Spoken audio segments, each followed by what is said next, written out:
ဒီနေရာလေးကနိုင်ငံခြားမှာမဟုတ်ပါဘူးရန်ကုန်မှာပဲရှိနေတဲ့နေရာလေးတစ်နေရာပါပိုကေတိုမှာဘယ်လိုစိတ်ဝင်စားစရာဂိမ်းတွေရှိနေမလဲဆိုတော့ကျွန်တော်နဲ့အတူတူဗီဒီယိုစုံလေးကြည့်လိုက်ရအောင်မင်္ဂလာပါကျွန်တော်ဒီနေ့မှာတော့ကျွန်တော်ပိုကေတိုဆိုတဲ့ကစားကွင်းလေးကိုခေါ်သွားချင်ပါတယ်ဒီကစားကွင်းလေးကကျွန်တော်တို့ Golden Park Hotel ပေါ့နော်ပင်လုံလန်းကြီးမြောက်တကုံမှာရှိရပေါ့နော်ဒါကတော့သူ့ရဲ့အဝင်ဝလေးပါပဲသူကနှစ်ထပ်ရှိရပေါ့နော်ပေါ်ထပ်ရယ်အောက်ထပ်ရယ်ဆိုပြီးအဲ့လိုမျိုးလေးရှိမယ်ဒါလေးကတော့ blind box ဖောက်တဲ့နေရာလေးပေါ့နော်ပြီးတော့သူကဒီလိုဖက်နက်တွေပါတွေကိုလည်းလေတီးတန့်လောက room လေးရှိရပေါ့နော်ဒါကကျွန်တော်အပေါ်တက်ကိုတက်သွားတာပေါ့နော်အပေါ်တက်မှာတော့သူကစားတော့ခန်းလေးရှိမယ်စားတော့ကန့်လေးရှိမယ်ပြီးတော့ရင်ဒီဘက်မှာဒါအပေါ်ကနေပြီးတော့မြင်ရတဲ့ပုံစံလေးပေါ့နော်နောက်နည်းနည်းကြာရင်တော့လူလေးတွေတော့နည်းနည်းပုံများလာတယ်ပေါ့နော်ကျွန်တော်တို့သွားတာတော့အစောကြီးသွားတော့အဲ့ဒီချိန်ကတော့လူတိတ်မရှိသေးဘူးဒါကတော့လူများလာတဲ့အနေအထားလေးပေါ့နော်ဒါကတော့ကျွန်တော်စပြီးတော့ climbing တက်ဖို့တစ်ချက်လုပ်နေပါပြီဒါကတော့စတက်ပါပြီသူကအောက်မှာလို့တိုင်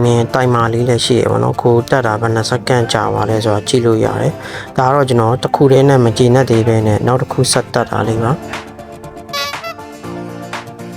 ဒါကတော့နောက်တစ်ခုဆက်တက်ပါပြီဒီဟာလေးဆိုရင်လည်းအဲ့လိုမျိုးအောက်ကကြည့်ရင်တော့နှိမ့်ပုံစံလေးနဲ့ပေါ်တက်လည်းရောက်သွားတော့တော်တော်မြင့်နေပါတော့ဒီ360 bike ကတော့မိုက်ဆုံးပဲကျွန်တော်အကြိုက်ဆုံးပဲပေါ့ဗျာရင်ထဲကိုအေးပြီးတော့လေအဲ့လိုမျိုးဖြုတ်သွားတာသူ့ရဲ့ feeling ကလေတအားမိုက်ဒါတော့ကလေးတွေအကြိုက်ပေါ့နော်ကလေးတွေကြိုက်တယ်လို့ဘလုံး short လေးလည်းရှိရယ်ဘလုံးလေးနဲ့ဒီမှာကလို့လည်းရတယ်ပြန် TV game တွေပါတယ် basketball တွေပါတယ်အဲ့လိုမျိုးလေးတွေလည်းစော့လို့ရတယ်ပေါ့နော်ဒီမှာကတော့ဒါ adventure ပေါ့နော်ဒီအပေါ်စီးကနေကြည့်လိုက်ရင်တော့တော်တော်လေးမြင့်နေတူပါလေအဲ့ဒါပေမဲ့ safety ဘိုင်းကတော့တော်တော်လေးတော့စိတ်ချအောင်တော့သူတို့လောက်ထားပေးရပေါ့နော်ကျွန်တော်အဲ့ကျိုးလေးကိုပဲအရှိအနောက်အနောက်မှာကြံခဲ့လို့ကျိုးအရှိပို့ပေးရလေတခုပေါ့နော်ကျန်တဲ့ဟာကတော့ဖြည်းဖြည်းချင်းသွားရင်တော့ဘာအနေမှမရှိဘူးလုံးဝအရင်ကြီးစွန်းစားစားကြီးလည်းမဟုတ်ဘဲနဲ့ပေါ့နော်ပြောပပနဲ့အရင်မိုက်တဲ့5တခုတော့ရတယ်ပေါ့နော်သူကအဲ့ဒီကနေတောက်လျှောက်အဲ့လိုမျိုးလာပြီးသွားပြီဆိုရင်ဒီဘက်မှာလို့ zip line စီးတဲ့ဟာလေးရှိရပေါ့နော် zip line စီးတဲ့အချိန်ကတော့ဘယ်လိုပြောမလဲရင်းနှဲကိုအေးသွားတယ်ပေါ့နော်အဲ့ဒီဟာလေးစီးတဲ့အချိန်လေးအောက်ကို6ချဖို့မနေကြိုးစားရတယ်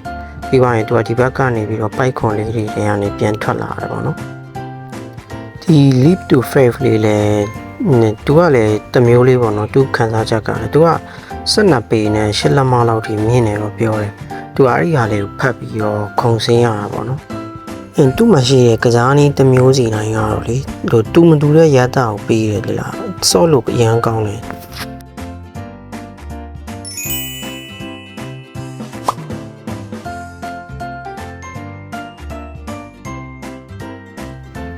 ဒါလေးရတော့ပေါ်တက်ကလို့ကလေးတွေအဓိကစော့လို့ရမယ့်နေရာလေးပေါ့နော်ဒီလိုမျိုး